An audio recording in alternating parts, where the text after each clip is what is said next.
Shalom, selamat pagi. Puji dan syukur kepada Tuhan, kita semua dalam keadaan baik, selalu dalam penyertaan dan perlindungan Tuhan.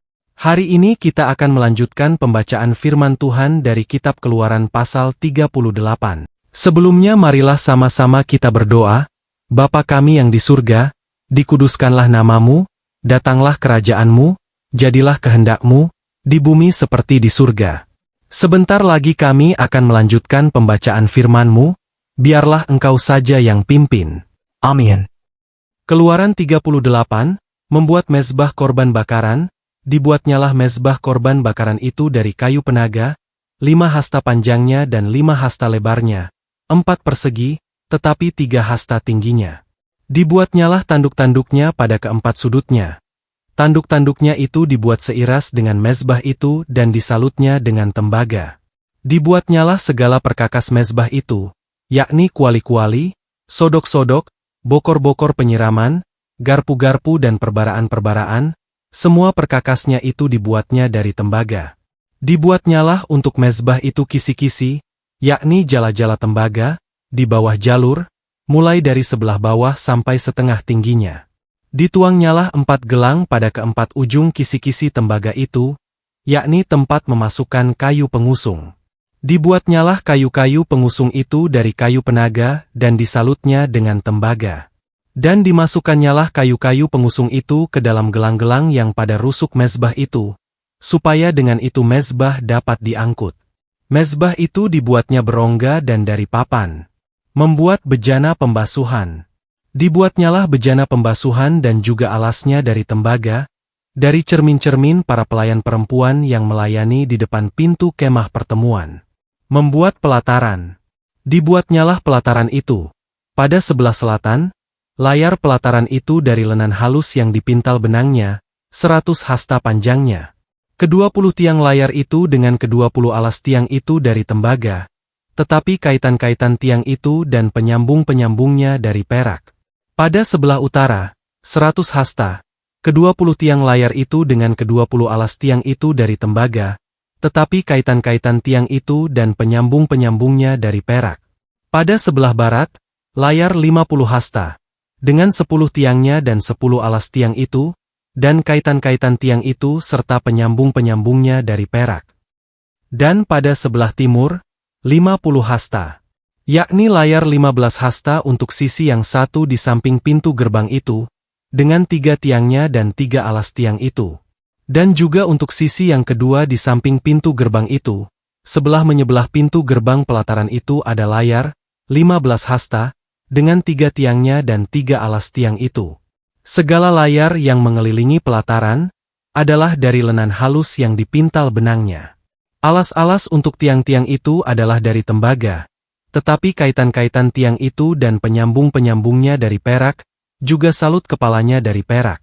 Dihubungkanlah dengan penyambung-penyambung dari perak segala tiang-tiang pelataran itu. Tirai pintu gerbang pelataran itu tenunan yang berwarna-warna dari kain ungu tua, kain ungu muda, kain kirmizi dan dari lenan halus yang dipintal benangnya. 20 hasta panjangnya, tetapi tingginya, yang juga lebar kain itu, adalah 5 hasta, sama dengan tinggi layar pelataran itu. Keempat tiangnya dan keempat alas tiang itu dari tembaga, tetapi kaitan-kaitannya dari perak, dan juga salut kepalanya, serta penyambung-penyambungnya dari perak. Segala patok untuk kemah suci dan untuk pelataran itu, sekelilingnya, adalah dari tembaga. Biaya untuk mendirikan kemah suci. Inilah daftar biaya untuk mendirikan kemah suci, yakni kemah suci, tempat hukum Allah, yang disusun atas perintah Musa, oleh orang Lewi di bawah pimpinan Itamar, anak Imam Harun. Bezaleel bin Uri bin Hur, dari suku Yehuda, membuat segala yang diperintahkan Tuhan kepada Musa.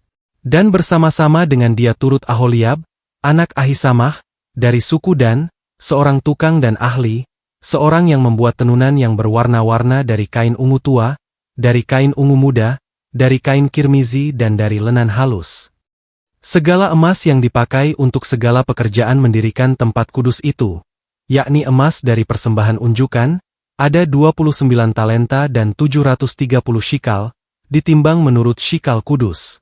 Perak persembahan mereka yang didaftarkan dari antara jemaah itu ada 100 talenta dan 1.775 shikal, ditimbang menurut shikal kudus. Sebeka seorang, yaitu setengah shikal, ditimbang menurut shikal kudus, untuk setiap orang yang termasuk orang-orang yang terdaftar, yang berumur 20 tahun ke atas, sejumlah 603.550 orang. 100 talenta perak dipakai untuk menuang alas-alas tempat kudus dan alas-alas tiang tabir itu. 100 alas sesuai dengan 100 talenta itu, jadi 1 talenta untuk 1 alas. Dari yang 1.775 shikal itu dibuatnyalah kaitan-kaitan untuk tiang-tiang itu, disalutnyalah kepala tiang itu dan dihubungkannya tiang-tiang itu dengan penyambung-penyambung. Tembaga dari persembahan unjukan itu ada 70 talenta dan 2.400 shikal. Daripadanya dibuatnyalah alas-alas pintu kemah pertemuan, dan mezbah tembaga dengan kisi-kisi tembaganya, segala perkakas mezbah itu. Alas-alas pelataran sekelilingnya, alas-alas pintu gerbang pelataran itu, segala patok kemah suci dan segala patok pelataran sekelilingnya. Amin. Berikut makna Kitab Keluaran pasal 38. 1. Mezbah korban bakaran. Pengorbanan untuk pengampunan. Mezbah dibuat untuk mempersembahkan korban bakaran kepada Tuhan. Maknanya, pengampunan dosa membutuhkan pengorbanan. Ini menunjuk pada pentingnya pertobatan dan kesungguhan hati datang kepada Tuhan. 2. Bejana pembasuhan, hidup yang disucikan. Bejana dibuat dari cermin perempuan-perempuan Israel. Maknanya, hidup kita perlu terus dibersihkan. Kita diajak untuk bercermin dan memperbaiki diri di hadapan Tuhan. 3. Pelataran kemah suci, batas kekudusan. Ada batas antara tempat kudus dan luar. Maknanya, Tuhan itu kudus, dan kita perlu menghormatinya dengan hidup yang berbeda dari dunia. 4. Ketelitian dalam pekerjaan Tuhan. Semua pekerjaan dicatat dan dilakukan dengan teliti oleh orang-orang yang dipilih. Maknanya, pelayanan kepada Tuhan harus dilakukan dengan tanggung jawab, kejujuran, dan kesungguhan. 5. Persembahan yang dipakai untuk kemuliaan Tuhan. Emas, perak, dan tembaga dipakai sesuai kebutuhan pembangunan kemah suci. Maknanya, apa yang kita miliki bisa dipakai untuk memuliakan Tuhan, jika kita mempersembahkannya dengan benar. Kesimpulannya adalah, Keluaran 38 mengajarkan bahwa mendekat kepada Tuhan membutuhkan pengorbanan, penyucian, dan sikap hormat terhadap kekudusannya.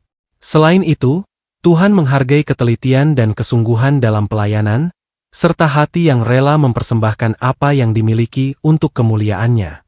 Demikian pembacaan firman Tuhan beserta maknanya untuk hari ini. Sampai berjumpa lagi besok. Tuhan Yesus senantiasa memberkati kita semua. Amin.